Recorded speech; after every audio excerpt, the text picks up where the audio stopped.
ॐ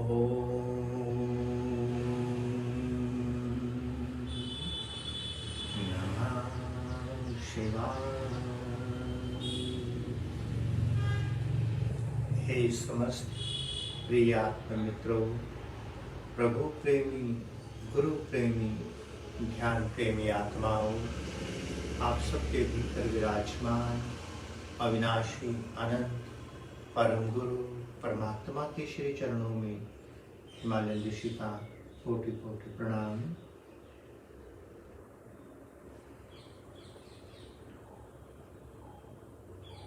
प्यारे साधकों, प्यारे मित्रों, जो विषय लेकर हम अभी वर्तमान में आप सबके साथ हैं, वो विषय कोई नया विषय नहीं है। नूतन तो इस अस्तित्व में कुछ भी नहीं है। सदा सर्वदा सब कुछ सनातन है, मौजूद है।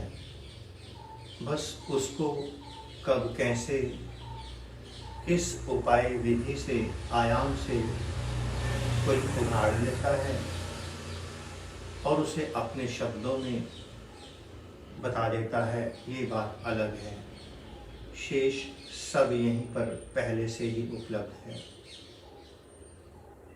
एक प्रसंग जो हम अभी आप सबके साथ साझा करेंगे, वो आप सबने अनेकों बार सुना है। हमने पहले कहा कि नया नहीं है। प्रसंग तो केवल एक प्रेरणा है। सत्यता क्या है ये तो ईश्वर जाने, किंतु प्रसंग हमारे भीतर एक हलचल पैदा कर सकता है। रुके हुए जल को फिर बहा सकता है। हम सभी साधक उस अनंत परमात्मा से प्रेम करते हैं। सभी करते होंगे, निस्संदेह सभी परमात्मा से प्रेम करते ही होंगे। किसी का प्रेम थोड़ा कम होगा, किसी का थोड़ा ज़्यादा होगा। हमने परमात्मा को परिपूर्ण रूप से चाह लिया, इसका तो प्रमाण मिलता ही मिलता है। हमने थोड़ा सा भी उसे चाहा तो भी उसका प्रमाण, क्योंकि परमात्मा ही एक ऐसा है इस अस्तित्व में। हम उसे जब जहाँ से पुकारेंगे, जिस विधि से पुकारेंगे, वो वहीं से उसका जवाब देगा। परमात्मा कभी भी हमारी किसी बात को रिफ्यूज नहीं कर सकता।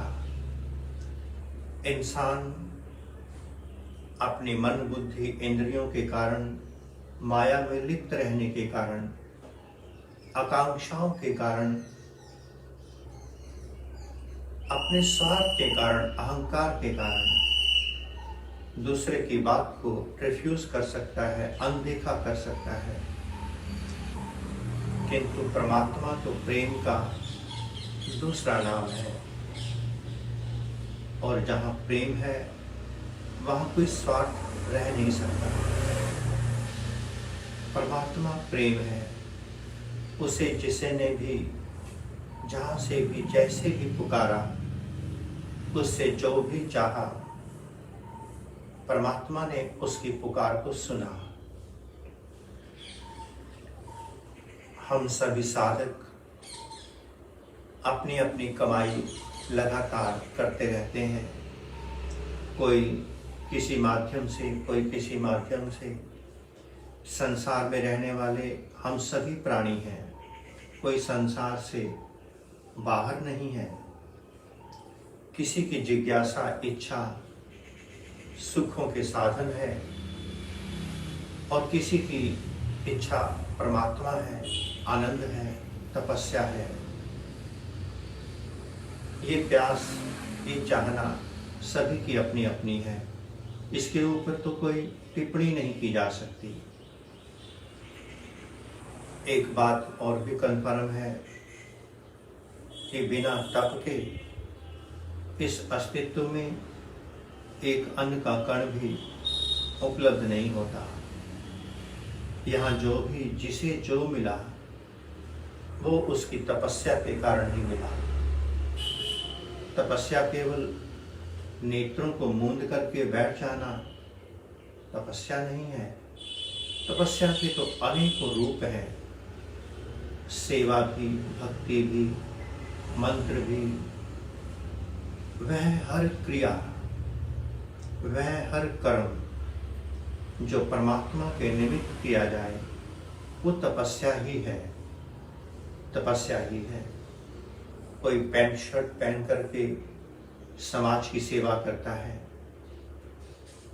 कोई धोती कुर्ता पहन करके उसके नाम की माला फेरता है, कोई पूजा अर्चना, कोई ध्यान, जुड़ा तो उस परमात्मा के साथ ही है।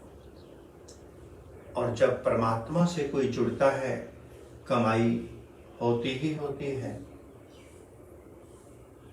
कुछ साधक ऐसे भी होते हैं जो परमात्मा को चाह लेते हैं। गलती हम जैसे साधकों से होना स्वाभाविक है। आज जो हमें राजा महाराजा धनाढ्य लोग दिखाई देते हैं, मुफ्त में तो किसी को अन्न का एक कण नहीं मिल सकता, बिना तप के कुछ नहीं मिल सकता। पूर्व में कई जन्मों में उन्होंने तपस्या की, उस तप के बल पर धीरे धीरे अपना तप बेचते चले गए और संसार के सुख साधन सुविधाएं खरीदते चले गए। बाहर के बादशाह और भीतर के दरिद्र होते चले गए। जब कोई भीतर से दरिद्र होता है, अनेकों विकार उसके भीतर जन्म ले लेते हैं। हिंसा, घृणा, क्रोध, लोभ, अहंकार, वासना। क्योंकि जब तक भीतर राम नाम की कमाई है, परमात्मा के नाम की कमाई है, जहां परमात्मा रूपी अग्नि जल रही होगी, वहां विकार, वहां माया उसके आसपास नहीं आ सकती। जहां कोई भी अग्नि जलेगी, भीतर की या बाहर की, कोई कीट पतंगा, कोई विकार उस अग्नि के नजदीक नहीं आएगा, और यदि आ गया तो भस्म हो जाएगा। ठीक इसी तरह से जैसे जैसे हमारी तपस्या, हम उसे बेचते चले जाते हैं सुखों के साधनों के लिए, भीतर से दरिद्र होते चले जाते हैं। बाहर तो मालो माल हो गए, भीतर कंगाल हो गए। जब भीतर कंगाल होंगे तो माया अपना काम पूरे जोर शोर पे करेगी। कोई भी साधक, कोई भी इंसान जो वासना के अधिकृत है, वासना केवल सेक्स से संबंधित नहीं है, वासना तो कीर्ति की भी होती है। मेरा नाम हो, मेरा यश हो, मेरे ढेरों आश्रम हो, मेरे पास करोड़ों अरबों हो, बहुत सारे चेले हों। वासना तो वासना ही है। वासना एक रूप में नहीं है, वासना तो रोम रोम में भर जाती है। प्रतिस्पर्धा की वासना, कोई दूसरा मेरे से आगे कैसे निकल गया। उपासना भीतर से खाली होती चली जाएगी, वासना भीतर भरती चली जाएगी। भीतर उपासना भरती जाएगी, वासना विदा होती चली जाएगी। उपासना की अग्नि में वासना कहाँ टिक सकती है। हमने उस परमात्मा को चाहा, क्या उसने हमें चाहा? उसने हमारा जवाब दिया, 100% दिया। आपने उससे धन के रूप में पूजा, उसने आपको धन देकर ये प्रमाणित कर दिया कि हाँ, मैंने तेरी बात सुनी। कमाई होती चली गई, हम उसे देते चले गए, और उसके बदले में वो हमें सामान सुख साधन देता चला गया। धीरे धीरे हमारे चारों ओर संसार का अंबार खड़ा हो जाता है। भीतर सुख, चैन, आनंद विदा हो जाता है। एक साधक, जो सच्चा साधक है, उस अनंत परमात्मा से प्रेम करता है, अविनाशी से प्रेम करता है। हमने पहले कहा कि भूल और गलती हम जैसे साधकों से होगी ही होगी। कभी साधक की आंख खुल जाती है, उसके चारों ओर जो माया होती है उसे कष्ट देने लग जाती है।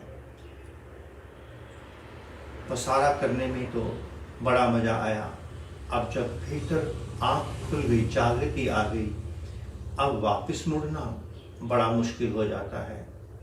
हम तो छोड़ दें, दूसरे हमें नहीं छोड़ते।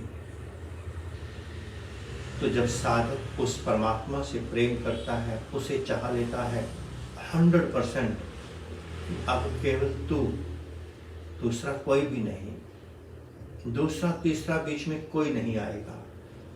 और परमात्मा का भी एक सिद्धांत है, वो निश्चित प्रकट होता है, भगवान प्रकट होता है, परमात्मा प्रकट होता है, किंतु मंदिर के प्रसाद की तरह सबके सामने नहीं, क्योंकि उनके पास तो कमाई ही नहीं भीतर की। तो जब भीतर कमाई नहीं है, वो प्रकट कैसे होगा? आपने चाहना प्रकट की, कमाई की, अब उसे प्रकट होना है आपके लिए, वो आपके ऊपर फिर कैंची चलाना शुरू करता है, आपके सारे सर्कल को काटना शुरू करता है। जो कल तक सिर पर बिठाते थे, पलकों पर बिठाते थे, फूलों का सिंहासन लगाते थे, वही आपके दुश्मन बनकर आपसे दूर होने लगते हैं, चारों तरफ आपकी निंदा करवा देता है।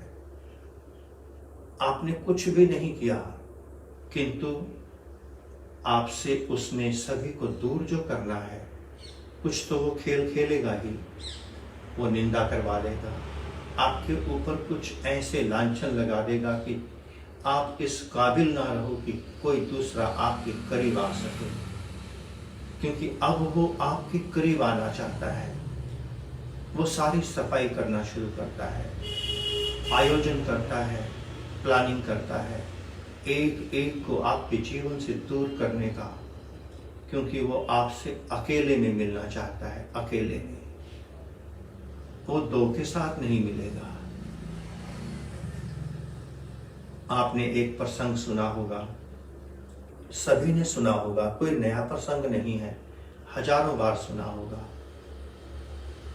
एक महात्मा तपस्या करता था, जहां तप होगा, तप की खुशबू से अगर हमने चारों ओर की ऊर्जा को लॉक नहीं किया हुआ, खोल के रखा हुआ है, जरूरी नहीं कि हमें ऊर्जा लॉक करनी आती भी हो, अगर हमने ऊर्जा को लॉक नहीं किया हुआ, उस तत्व के कारण चारों तरफ के लोग खींचे चले आएंगे उस महात्मा के पास। उसके सानिध्य में बैठकर उन्हें चैन मिलेगा, सुख मिलेगा, आनंद मिलेगा, बहुत कुछ मिलता है। उनके रुके हुए, बंधे हुए काम सही होने लगते हैं। उसका केवल इतना सा आशीर्वाद भरा हाथ उठना ही उनके सौभाग्य को देकर देता है।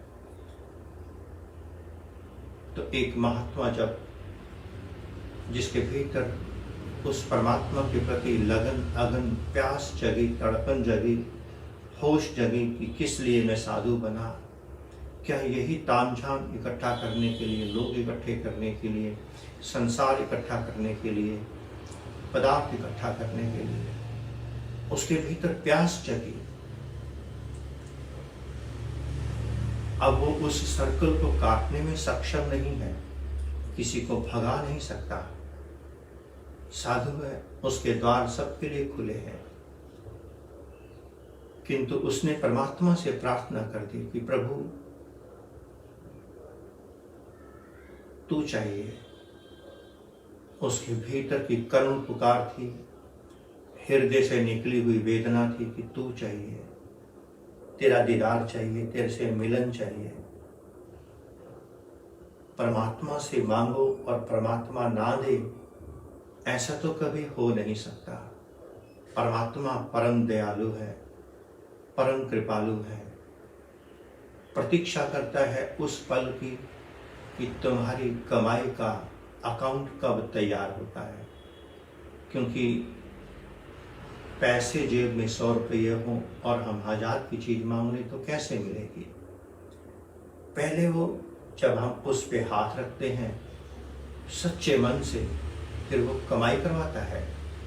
जब कमाई तैयार हो जाती है फिर वो अपने आने के लिए आपके रास्ते साफ करता है, स्वयं करता है।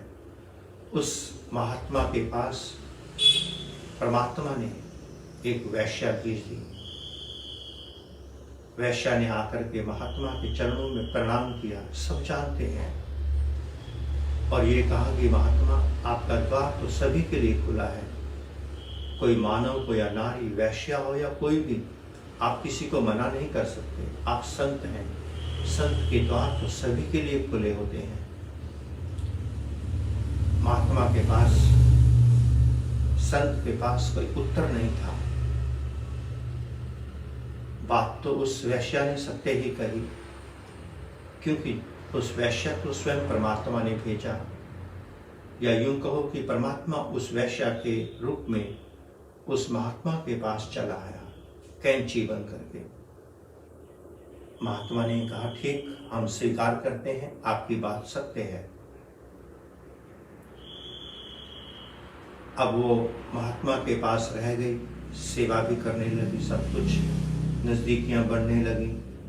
आसपास के सभी लोग, उनके मन में एक बात उतर गई कि महात्मा पथ भ्रष्ट हो गया, वैश्या के चक्रों में आ गया, इसकी तपस्या सब शून्य हो गई।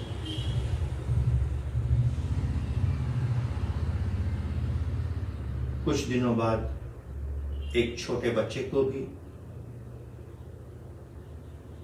जैसे समय बीतता गया लोग थोड़े दूर होते चले गए। एक छोटा बच्चा भी साथ में, लोगों को पता नहीं चला। लोगों को उसने बताया कि ये बच्चा इसका है, महात्मा का। महात्मा पर तो एक और लांछन लग गया।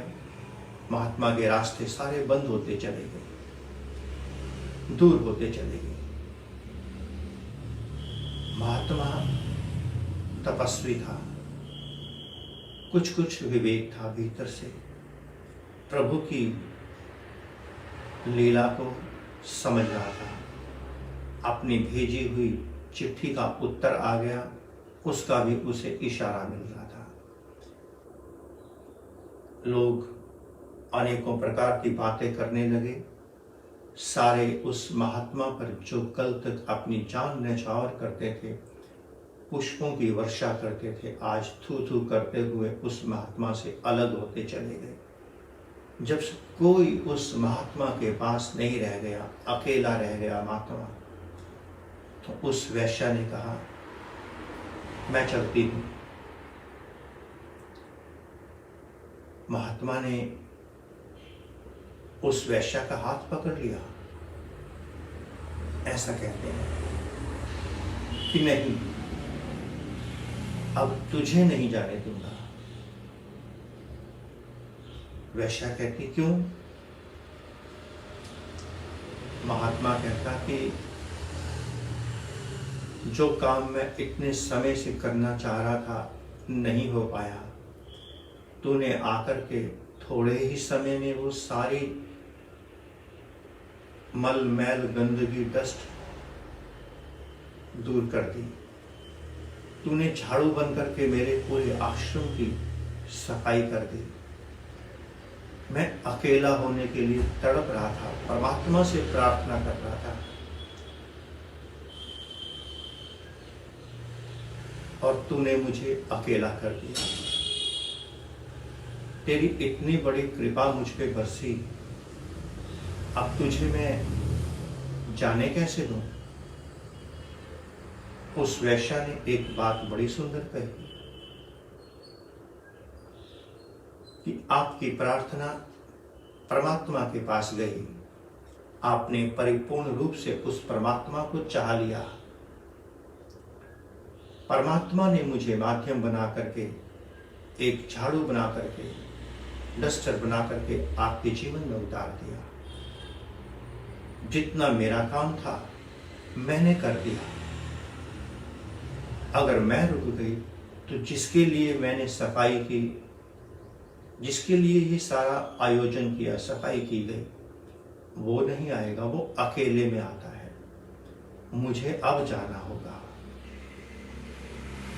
इधर वैश्या अपने बच्चे के साथ विदा हुई। महात्मा बिल्कुल अकेला अपने आंगन में बैठा प्रसन्नता से उस परमात्मा को धन्यवाद दे रहा और पुकार रहा है कि प्रभु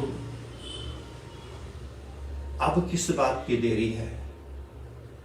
अब ना तो मेरे भीतर कोई है, ना बाहर कोई है, ना भीतर संसार की वासना, कोई सुखों की वासना, किसी इंसान की वासना, ना बाहर कोई इंसान जो तेरा रास्ता रोक सके।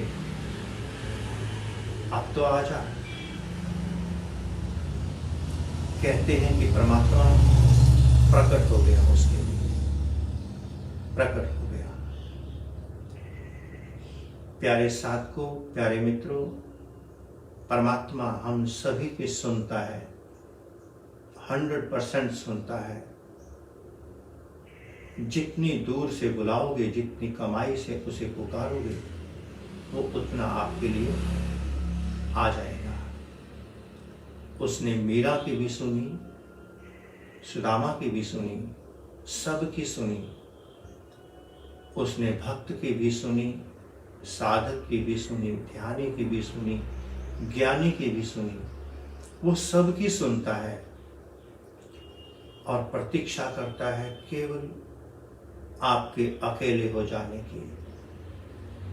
अनेकों साधक, अनेकों अक्सर एक प्रश्न करते हैं कि क्या वो परमात्मा जो कण कण में है घर में नहीं मिल सकता? घर में नहीं मिल सकता। प्यारे साधकों, मिल सकता होगा। हम किसी बात पर स्टैंप तो नहीं लगा सकते कि ऐसा नहीं हो सकता। ऐसा कह करके हम अपनी पूरी अज्ञानता और अहंकार का प्रदर्शन कर देंगे। इसका तो हमें उत्तर नहीं है हमारे पास कि वो घर में मिल सकता है या नहीं। किंतु इतना तो हमारे सारे शास्त्र, सारे ऋषि मुनि, गुरुओं की वाणी कहती है कि वो जब भी प्रकट हुआ, वो अकेले के लिए प्रकट हुआ। तो जितने भी ऋषि मुनि, संत महात्मा, जैसे जैसे वो अकेले होते चले गए, जंगलों की तरफ बढ़ते चले गए, परमात्मा तो वही था जहां से वो चले, किंतु वो परमात्मा के करीब नहीं थे।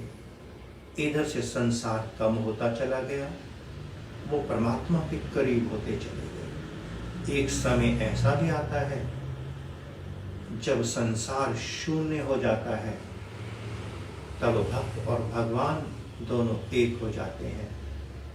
और जब दोनों एक हो जाते हैं तो भक्त और भगवान दोनों ही परमात्मा में रमण करते हैं। दोनों ही भक्त और भगवान के मिलने से भक्ति का जन्म हो जाता है। जैसे ही कोई साधक ध्यान की गहराइयों में उतरता है, ध्यान सर्वोत्तम मार्ग है, अंतिम मार्ग है। अनेकों मार्ग हमें भगवान तक पहुंचा देते हैं, परमात्मा के द्वार तक लाकर खड़ा कर देते हैं। ध्यान परमात्मा का द्वार खोल देता है। परमात्मा का द्वार जब हम ध्यान में बैठते हैं,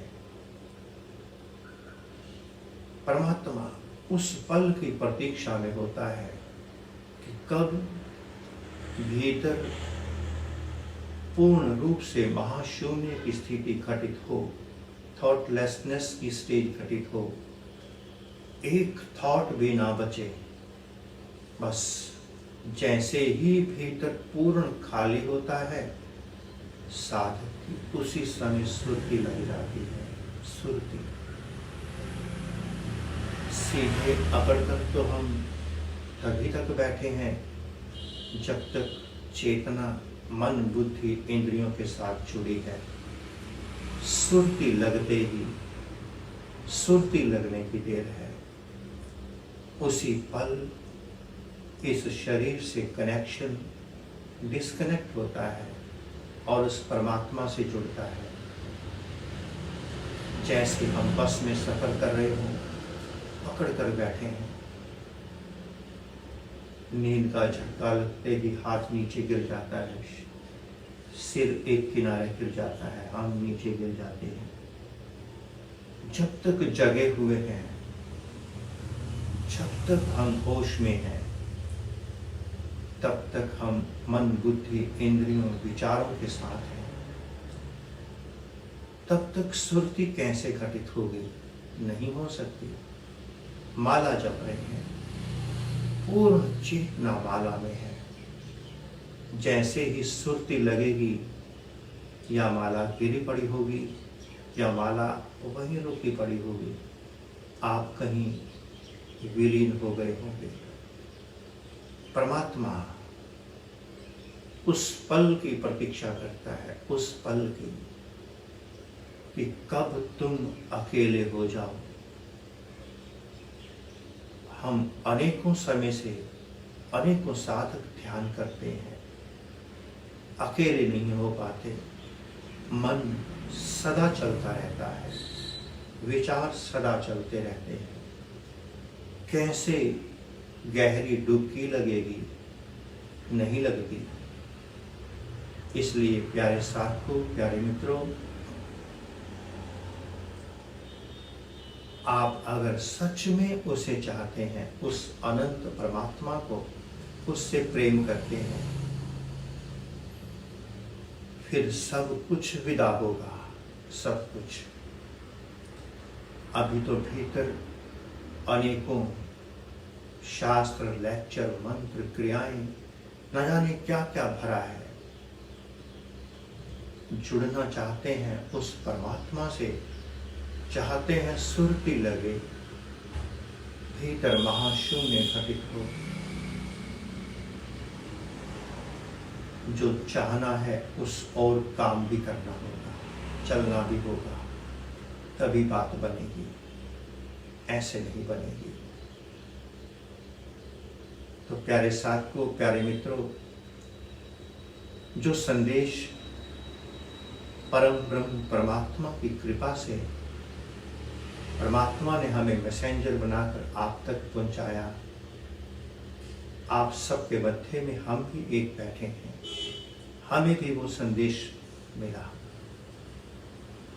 इसलिए जो जो साधक उस अनंत परमात्मा को चाहता है, तो उंगली उसी पे रखना। धीरे धीरे आप उसके करीब होते जाएंगे। वो आपके करीब ही है, हम उसके करीब नहीं हैं, वो आपके करीब है। हमें ऐसा अनुमान है, समझते हैं कि हमारे संदेश को, संकेत को सभी ने समझ लिया होगा। सुबह हमने एक बात कही थी, धर्म बाहर का विषय है, अध्यात्म भीतर का विषय है, अकेले का विषय है, अकेले का। इस अकेले की यात्रा में उतरने के लिए ही पुनः से हम ध्यान शिविर का आयोजन ऑनलाइन करने जा रहे हैं। 18 मार्च से 10 अप्रैल तक का। जो भी साधक इस ध्यान शिविर में भाग लेना चाहता है, जुड़ना चाहता है, तो ऑर्गेनाइजर अमित कुमार जी से संपर्क या हमसे संपर्क कर सकता है। ओम नमः शिवाय। पुनः से आप सबके भीतर विराजमान अविनाशी अनंत परम गुरु परमात्मा के श्री चरणों में हिमालयन ऋषि का कोटि कोटि प्रणाम और संपूर्ण ब्रह्मांड में विराजमान समस्त देवी देवताओं, समस्त ऋषियों, मुनियों, गुरुजनों, संत महापुरुषों की ओर से आप सबको शुभ आशीष, शुभ मंगल का। परमात्मा हम सभी का कल्याण करे। ओम सर्वे भवन्तु सुखिना, सर्वे सन्तु निरामया, सर्वे भद्राणि पश्यन्तु मा कश्चित् दुःख भाग् भवेत्। ओम शांति शांति शांति। ध्यान रखना, संसार बढ़ रहा है, आप भीतर से दरिद्र हो रहे हैं। संसार कम हो रहा है, आप भीतर से बादशाह हो रहे हैं। ओम नमः शिवाय।